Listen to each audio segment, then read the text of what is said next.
दोस्तों नमस्कार, आप देख रहे हैं अपना यूट्यूब चैनल बी और मनी मैनेजर। दोस्तों भारतीय शेयर बाजार आज भी बढ़त के साथ बंद हुए। प्रमुख सूचकांक सेंसेक्स और निफ्टी आज भी नई ऊंचाई बनाने में कामयाब रहे। सेंसेक्स 123.07 अंक बढ़कर 54,492.84 पर बंद हुआ। इससे पहले उसने 54,717.24 का स्तर छुआ, जो कि अभी तक का सर्वोच्च स्तर है। वहीं निफ्टी 16,283 के स्तर पर बंद हुआ। इससे पहले उसने 16,349.45 का स्तर छुआ, जो कि अभी तक का सर्वोच्च स्तर है। आज बढ़ने वाले प्रमुख शेयर रहे भारतीय एयरटेल, आईटीसी, टेक महिंद्रा, टाटा स्टील, एचसीएल टेक, एचडीएफसी बैंक, रिलायंस, कोटक महिंद्रा बैंक। जबकि गिरने वाले प्रमुख शेयर रहे टाइटन, पावर ग्रिड, एचडीएफसी, एक्सिस बैंक, हिंदुस्तान यूनिलीवर, एशियन पेंट्स, महिंद्रा एंड महिंद्रा, एनटीपीसी और Maruti. Auto dealership company Popular Vehicles and Services Limited भी शेयर बाजार में लिस्ट होगी। कंपनी ने मार्केट रेगुलेटर सेबी को आईपीओ के लिए अर्जी दी है। इसके तहत कंपनी 150 करोड़ रुपए का फ्रेश शेयर जारी करेगी, जबकि ऑफर फॉर सेल के जरिए मौजूदा प्रोमोटर्स के 42,66,666 शेयर बिक्री के लिए जारी करेगी। कंपनी आईपीओ से मिले पैसों का इस्तेमाल कुछ कर्ज को कम करने के अलावा सामान्य कारपोरेट उद्देश्यों के लिए करेगी। इसके पास दिग्गज auto company Maruti Suzuki, Honda, JLR और टाटा मोटर्स की डीलरशिप है। अगर आप देश के सबसे बड़े बैंक भारतीय स्टेट बैंक की इंटरनेट बैंकिंग योनो लाइट या योनो बिजनेस इस्तेमाल करते हैं तो आपके लिए जरूरी खबर है। एसबीआई ने बताया कि मेंटेनेंस की वजह से डिजिटल सेवाएं कुछ घंटों तक प्रभावित रहेंगी। SBI YONO light, internet banking और योनो बिजनेस सहित डिजिटल बैंकिंग सेवाएं 6 अगस्त को रात 11:45 से लेकर के 7 अगस्त को देर रात 1:15 के बीच कुल 150 मिनट तक प्रभावित रहेंगी। मतलब ये कि आप इस दौरान किसी भी मंच पर ट्रांजैक्शन समेत अन्य एक्टिविटी करते हैं तो परेशानी हो सकती है। आपको बता दूं कि बीते कुछ महीनों में एसबीआई के ग्राहकों को कई बार इस परेशानी का सामना करना पड़ा है। जुलाई महीने में ही 2 बार ऐसा हुआ जब एसबीआई ने मेंटेनेंस की वजह से कामकाज ठप कर दिया। हालांकि हर बार ये प्रक्रिया रात में चलती है तो इससे बैंक के ग्राहक कम प्रभावित होते हैं। आपको बता दें कि एसबीआई के इंटरनेट बैंकिंग के अलावा यूपीआई और योनो ग्राहकों की कुल संख्या 25 करोड़ से ज़्यादा है।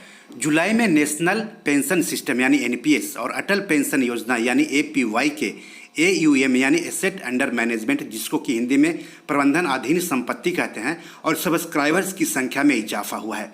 एनपीएस और अटल पेंशन योजना का एयूएम जुलाई में 6,27,373.90 करोड़ पर पहुंच गया, जबकि मार्च में यह 5,78,025.44 करोड़ रुपये था। वहीं इस दौरान इन दोनों स्कीम के सब्सक्राइबर्स की संख्या 424.40 लाख से बढ़कर के 442.75 लाख पहुंच गई है। पेंशन फंड रेगुलेटर पीएफआरडीए ने ट्वीट करके इसकी जानकारी दी। ये दोनों सरकारी पेंशन स्कीम है। बेहतर रिटायरमेंट के लिए इन दोनों स्कीम में पैसे लगा सकते हैं। भारतीय रिजर्व बैंक ने महाराष्ट्र के ठाणे जिले के भिवंडी स्थित नागरिक सहकारी बैंक पर अपने ग्राहक को जाने यानी केवाईसी के संदर्भ में जारी निर्देशों का उल्लंघन या अनुपालन के लिए 7 लाख रुपए का मौद्रिक दंड लगाया है।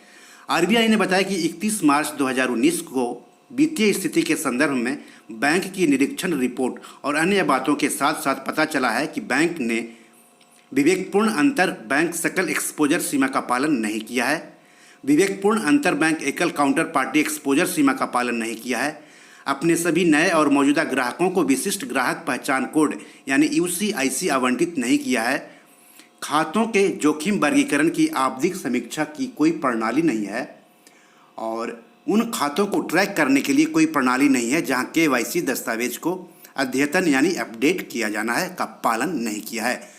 उक्त के आधार पर बैंक को एक नोटिस जारी किया गया जिसमें उनसे यह पूछा गया कि वो कारण बताएं कि अधिनियम के प्रावधानों और अधिनियम के तहत जारी निर्देशों का अनुपालन और उल्लंघन करने के लिए उन पर दंड क्यों न लगाया जाए। कारण बताओ नोटिस पर बैंक के लिखित उत्तर, व्यक्तिगत सुनवाई के दौरान किए गए मौखिक प्रस्तुतिकरण और उसके बाद बैंक के अतिरिक्त प्रस्तुतिकरण पर विचार करने के बाद रिजर्व बैंक इस निष्कर्ष पर पहुंचा है कि रिजर्व बैंक निर्देशों के अनुपालन के उक्त आरोप सिद्ध हुए हैं और बैंक पर मौद्रिक दंड लगाया जाना जरूरी है, ऐसा आरबीआई ने कहा है।